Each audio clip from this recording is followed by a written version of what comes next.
Escola dominical, feita pra mim, pra você. Espaço pra crescer e a Bíblia conhecer, sempre junto com você. Escola dominical, feita pra mim, pra você. Espaço pra crescer e a Bíblia conhecer, sempre junto com você. Graça e paz a todos que nos acompanham aqui no canal Palavra Viva e Fiel. Vamos para a nossa lição número 12 da revista da CPAD, Casa Publicadora das Assembleias de Deus, estudando neste trimestre sobre Até os Confins da Terra, pregando o Evangelho a todos os povos até a volta de Cristo. Nossa lição número 12, de 17 de dezembro de 2023, tem como assunto o modelo de missões da Igreja de Antioquia. Texto áureo está em Atos capítulo 13, versículo 2. Servindo eles ao Senhor e jejuando, disse o Espírito Santo: Apartai-me a Barnabé e a Saulo para a obra que os tenho chamado. A verdade prática nos diz que a ação do Espírito Santo é a garantia do sucesso de toda a obra missionária. Nossa leitura bíblica em classe está em Atos capítulo 11, versículos 19 a 26 e Atos capítulo 13, versículos 1 até o versículo 5.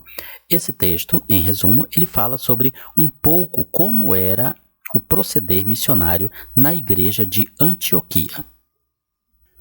Na introdução do comentário, estudaremos a respeito da primeira igreja cristã formada por não-judeus, por gentios, pois até então nós estamos dentro de um cenário judaico, a igreja em Jerusalém, e agora nós passamos para um outro panorama, a igreja em Antioquia. Veremos a sua fundação e formação, sua vida ministerial e de comunhão, como foram os resultados produzidos da prática missionária da igreja. Teremos, portanto, uma amostra clara de que nessa igreja havia uma dinâmica simples, porém profunda. Jejum e oração para pedir orientação ao Espírito Santo, jejum e oração para executar a orientação do Espírito Santo, fazer missões, ou seja, uma prática missionária na dependência do Espírito Santo. Primeiro tópico nos fala sobre a igreja de Antioquia, sua natureza e características. Antioquia da Síria era conhecida como a rainha do Oriente. Então não era uma cidade a ser menosprezada, era uma cidade muito importante na região da Síria. Neste mapa podemos ver que havia duas cidades com este nome, Antioquia da Pisídia, não é dessa que estamos falando aqui na lição, e esta outra, Antioquia da Síria, ou simplesmente Antioquia. Então vejam que aqui ela está a uma boa distância de Jerusalém, que é onde começa a igreja em Atos capítulo 2. Esta região toda estava sob controle do Império Romano, então o evangelho começa aqui e depois ele vai se espalhando pelo Império Romano até chegar em Antioquia, a primeira igreja formada exclusivamente por gentios, ou seja, não judeus. A cidade de Antioquia tinha cerca de 500 mil habitantes, uma boa população para a época. Era constituída de diversas nacionalidades e, por isso, dizia-se ser possível conhecer os costumes do mundo inteiro pela mistura de povos que frequentavam suas praças. Era uma cidade cosmopolita. Não por acaso, essa cidade se tornou a segunda capital do cristianismo depois de Jerusalém e a sede de missões da igreja primitiva. Logo, era uma cidade muito importante do ponto de vista missionário. Por isso, o evangelista Lucas altera o foco de sua narrativa, que agora antes estava centrada em Jerusalém, para o ministério agora aos gentios a partir de Antioquia da Síria e sua subsequente disseminação da igreja pelo mundo. Também, lembrando, não se deve confundir essa cidade com Antioquia da Pisídia, mencionada em Atos 13:14. O segundo tópico fala sobre a igreja em Antioquia. Após a perseguição que sucedeu por causa da morte de Estevão, que fez os membros da igreja de Jerusalém se dispersarem para a Judéia e Samaria, o Espírito Santo dirigiu os passos dos primeiros cristãos dispersos para os confins da terra, chegando, portanto, até Antioquia da Síria. Nessa cidade, após uma série de conversões relatadas em Atos capítulo 11, ocorreu a fundação da primeira igreja gentílica, ou seja, constituída por não-judeus. Essa igreja se tornou o centro da obra missionária de Paulo, se tornou a cabeça de ponte para as demais igrejas que foram fundadas pelo apóstolo dos gentios. É importante ressaltar que havia apenas duas cidades mais importantes do que Antioquia naquela região da Síria, eram Roma e Alexandria. Portanto, o evangelho pregado a partir de Antioquia para outras regiões do mundo era espiritualmente estratégico. O terceiro item nos fala sobre uma obra de leigos. Quer dizer que não foram os apóstolos ou obreiros, mas sim os leigos, os anônimos, os discípulos e os crentes em geral. Foram eles que levaram o evangelho de Jerusalém até chegar em Antioquia. Então veja que é uma situação em que os leigos começaram o trabalho e depois esse trabalho foi reafirmado pelos apóstolos. Por causa do anúncio do evangelho, a mão do Senhor estava sobre os crentes dispersos em Antioquia, o que fez que muita gente se convertesse a Cristo. Essa notícia chegou a Jerusalém a ponto de os apóstolos enviarem Barnabé para verificar de perto o que estava acontecendo. Barnabé viajou mais de 400 quilômetros de Jerusalém até Antioquia. Ao chegar à cidade, ele se alegrou ao constatar que a graça de Deus havia alcançado muita gente e exortou a todos que permanecessem firmes no Senhor.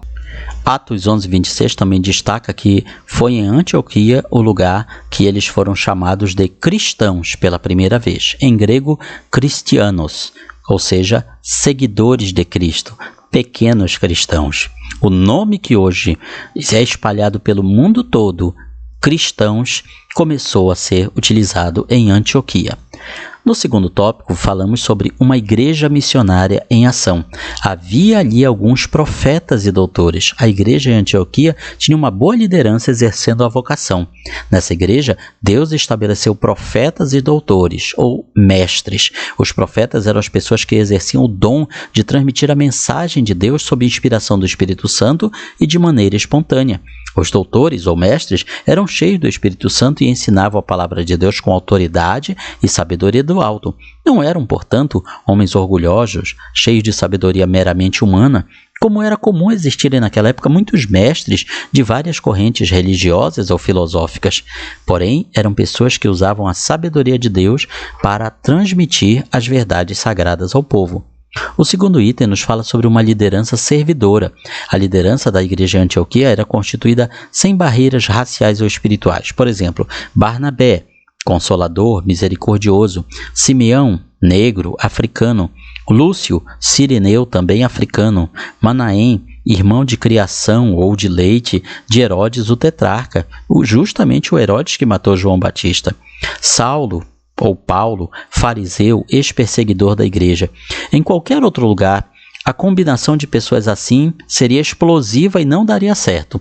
Porém, sob a ação do Espírito Santo, pessoas tão diferentes e de procedências tão díspares quanto essa foram o motor daquela igreja.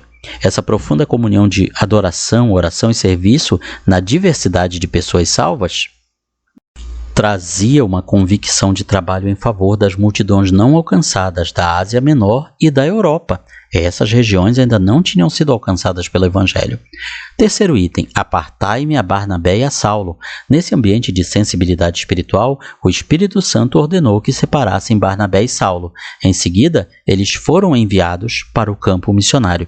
Note que antes de receber a orientação do Espírito Santo, a liderança daquela igreja, ou seja, profetas e mestres, e toda a igreja estavam orando e jejuando.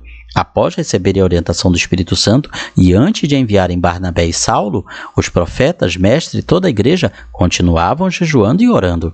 A lição aqui é muito clara. Na obra missionária e em qualquer projeto na obra de Deus, devemos entrar num propósito de jejum e oração para receber a orientação do Espírito. E, além disso, para executar a orientação do Espírito. Sem dúvida, essa era a base do sucesso missionário da igreja em Antioquia. Vamos aqui ao terceiro tópico, o serviço de missões, o início das missões cristãs. A narrativa de Lucas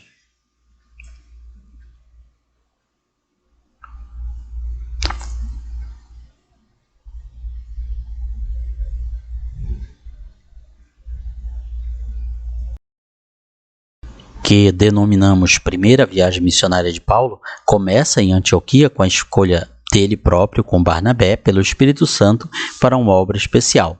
Marcos, o João Marcos, autor do Evangelho de Marcos, permaneceu em Jerusalém até ser levado para Antioquia por Barnabé, que era seu primo, juntamente com Paulo.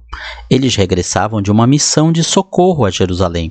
Quando partiram para Chipre, na sua primeira viagem missionária, levaram João Marcos em companhia deles. Porém, ao chegarem a Perge, na Ásia Menor, Marcos os deixou e regressou para Jerusalém. O segundo item nos fala sobre o roteiro da viagem e atividades missionárias. Nos capítulos 13 e 14 de Atos, encontramos os vários locais onde Paulo e Barnabé desenvolveram sua atividade missionária: Chipre, Antioquia da Pisídia, Icônio, Listra, Derbe, outros lugares antigos e novos, e, por fim, o regresso à Antioquia da Síria. Basicamente, nessas regiões, a obra missionária foi caracterizada por uma variedade de estratégias de evangelização, visitas a cidades e países em que o evangelho ainda não havia chegado, também perseguição e oposição ao evangelho, batismo no Espírito Santo, separação de líderes para igrejas plantadas, contatos e revisões das igrejas plantadas e muitas outras atividades missionárias. Havendo cumpridas essas tarefas, Paulo e Barnabé voltaram a Antioquia da Síria, cheios de alegria, ansiosos para contar o que Deus havia feito entre os gentios, como vemos em Atos capítulo 14. Eles poderiam dizer de sã consciência: missão cumprida. No terceiro item, vemos aqui sobre a prestação de contas. Ao final de cada uma das viagens missionárias, Paulo e sua equipe prestavam contas à igreja que os havia enviado. A despeito das fortes perseguições que sofreram no cumprimento da nobre tarefa missionária, Paulo e sua equipe, que estavam com ele, evidenciaram a manifestação do poder de Deus na primeira viagem missionária. Muitos gentios e judeus creram e aceitaram Jesus como Salvador. Muitas igrejas foram fundadas, curas divinas e libertações ocorreram. A obra do Espírito Santo foi notória nessa jornada missionária. Assim, o grande legado missionário deixado pela igreja de Antioquia foi a porta da fé que Deus abriu aos gentios. Aqui aprendendo algumas lições preciosas. Primeiro, a ideia de missionários independentes que respondem somente a Jesus não é bíblica. Todo missionário precisa ser enviado por uma igreja. Outro ponto, o apóstolo Paulo não deixava de prestar contas à atividade missionária à sua igreja de origem. Além disso, temos oposição e obstáculos na obra missionária, mas também teremos resultados de glorificação ao Senhor que nos chamou. Portanto, é comum que na obra missionária, seja ela em território nacional ou internacional, seja na nossa cultura ou transcultural, nós encontraremos oposições e obstáculos. Finalmente, não devemos nos esquecer que na obra missionária, quem leva a preciosa semente andando e chorando, voltará sem dúvida com alegria, trazendo consigo os seus molhos, os seus feixes, ou seja, os seus grupos ou conjuntos de trigo colhido dos campos missionários. A conclusão da lição nos fala que podemos afirmar que a igreja cristã cumpre seu propósito quando a cultura de missões faz parte de sua rotina. Uma das provas de que o Espírito Santo age na igreja é o investimento em missões. Assim, é nossa tarefa evangelizar, participar dos projetos missionários de nossa igreja local, orar e jejuar por missões, contribuir e se colocar à disposição para ir ao encontro de quem precisa ouvir de Jesus. Quando o Espírito Santo encontra pessoas despojadas e sedentas por almas, ele as capacita com talentos e dons espirituais para que se lancem inteiramente na mais sublime missão, ganhar vidas para o reino de Deus. Concluímos, então, aqui o resumo da nossa lição número 12 da revista CPAD neste trimestre de 2023, quarto trimestre de 2023. E na sua escola dominical, você vai aprender muito mais. Comente, curta, compartilhe este vídeo e espalhe a boa semente aos corações.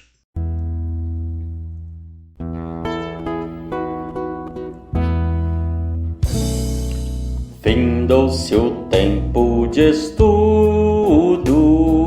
da escola dominical. Boa lição aprendemos do nosso Pai Celestial. Despede-nos, Jesus Cristo, em tua paz e amor, e nos concede para sempre o teu celeste favor. Aos visitantes e amigos agradecemos também. Que a paz de Deus reine em todos e até domingo que vem. E até domingo que vem. E até domingo que vem.